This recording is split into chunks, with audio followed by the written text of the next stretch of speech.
Again. I don't know why. Sometimes I press the button to start recording and then I don't know, it beeps twice. I don't know. Anyway, acceleration. So this video about acceleration and getting into then applying force.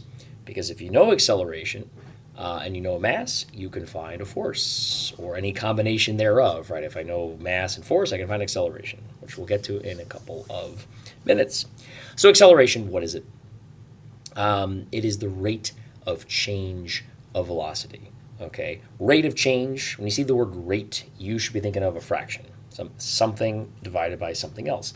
Think about miles per hour, right? That's velocity, right? It's a rate of change of displacement over time.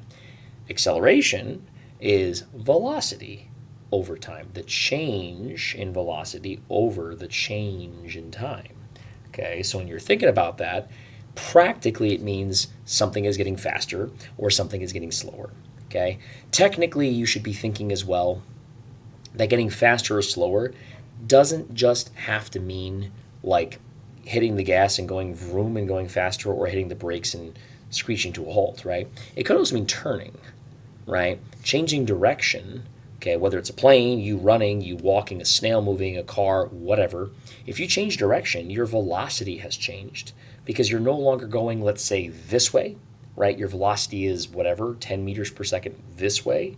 If I change to this direction, now my velocity's changed because the direction has changed. And if you're like, I still don't get that, you got to imagine that because velocity is a vector, because velocity has direction, if you're changing the direction, necessarily your velocity is changing. Okay? Hope that makes sense. All right? But again, it's kind of a special, I don't say special case, but it's like an application of either speeding up or slowing down. Okay. The typical unit, what we would usually use, the SI base unit for it, or the combination, the derived unit, would be meters per seconds squared. Okay.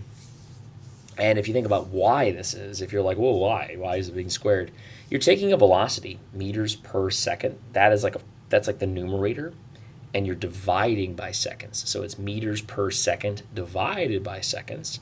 And if that seems scary, if you're like, I don't like fractions over fractions, just picture meters per second and then multiply by 1 over a second. So m over s times 1 over s.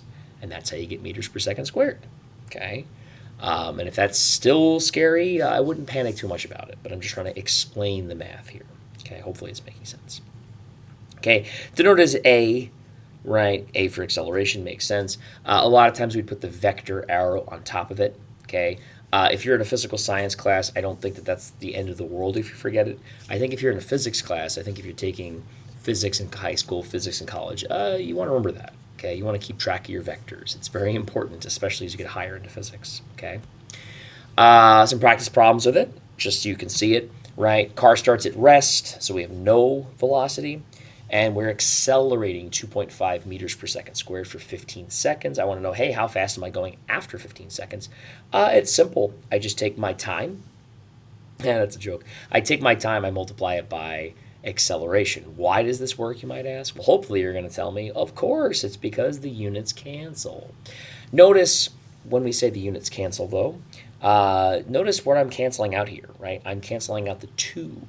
The second squared, the 2, the exponent, because you're canceling one of the s's, not both, right? Second squared is s times s. If I cancel out one of them, I'm left with s. So what does that mean you're left with? Meters per second. Hey, that's velocity. Exactly. Okay. So if you look at this, you say, oh, multiply an acceleration times time, you get velocity. Yes. You might be tempted to say, does that mean if I square 15, will I be able to find displacement? Unfortunately, no. Okay, this is where math can kind of jam you up. If you just say, I'm trying to cancel units, maybe I just square 15 seconds, and that gives me displacement.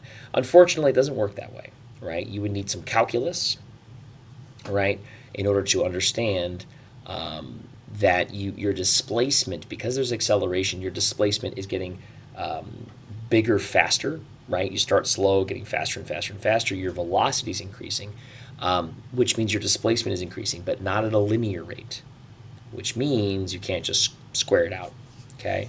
There are other equations we would use for that, okay? So hopefully that's making sense. All right. Another example here: train slams on its brakes to avoid hitting a car stuck on the tracks. How long will it take to come to a complete stop? If the train's brakes cause what negative? Notice the negative, right? Because negative implies direction. In this case, like backwards, right? Negative 1.05 meters per second squared of acceleration, and the train was traveling at 45 meters per second. That's a pretty fast moving train. Again, same deal here. Notice that this equation, or rather this setup, this fence post idea I've taught you guys, you're flipping the acceleration, right? You're allowed to do that because if you think about what acceleration is, in 1 second, how much velocity do I lose in this case? Or if it was positive, how much velocity do I gain, right? So you can flip that just like a conversion factor. Could you flip 45 meters per second? You could. It's also a conversion factor, right? 45 meters in 1 second, 1 second to 45 meters. But we're flipping the acceleration. Why? To get the units in the right place, okay? You're trying to find time, right? The question is, how long will it take? So I'm looking for time. I better make sure that seconds are in the numerator. And the only way to do that in this problem is to have the 45 meters per second times the reciprocal of acceleration, which is the same thing as dividing by acceleration, okay? Because again, that's the wrong button. I think I clicked up or down, which, oh boy, well, here we go. We're going to zoom back. Zooming back. Where are we going? Oh, almost there. Hey, there we are. Okay, sorry about that. So again, you need the units to cancel, okay? And notice that again, one of the seconds cancels. You're left with seconds in the numerator. And you might say, who cares? It has to be in the numerator. If it's in the denominator, that's per seconds. That's hertz, okay? And then you'll say, man, this hurts. It's my joke of the day, my pun of the day, right? Yeah, you'll get the wrong unit, and it's the wrong answer, okay? So be careful. All right, how do you fit this back into force? I think what we'll do is we'll do it in the next video. I think that makes the most sense to keep these relatively short. So we'll do that in the next video. Have a good day.